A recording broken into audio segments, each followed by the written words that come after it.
వచ్చిన ప్రతి ఒక్కరికి కూడా ఇది ఎంతో శుభప్రదమైనటువంటి దినం.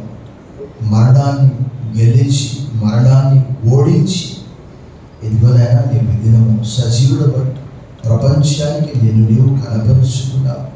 40 దినములు అనేకమైనటువంటి గురుతులు చూపించి అందరూ చూస్తుండగానే నువ్వు ఆరోహణమైపోయారు. దీని ద్వారా మాకు కలిగే గొప్ప నిరీక్షణ, ధైర్యం, బలము, శక్తి, స్వస్థత, పునరుత్థాన బలాన్ని, పునరుత్థాన నిరీక్షణను మాకు కలుగజేస్తున్నాడు.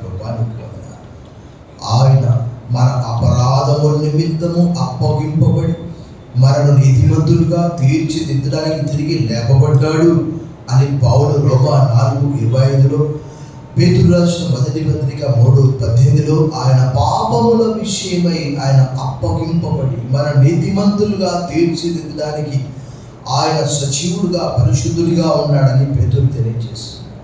ఈ ఉదయకాలం ఈ మంచి శుభ, నిరీక్షణ, సంతోష, ధైర్యంతో కూడిన మంచి దినాన్ని మాకు దయచేసినందుకు వందనాలు చెల్లిస్తూ ఈ స్తుతి ఆరాధన మా రక్షకుడు, మా విమోచకుడు క్రీస్తు నామములో నీకు సమర్పిస్తున్నా మా ప్రియ పరలోకపు తండ్రి.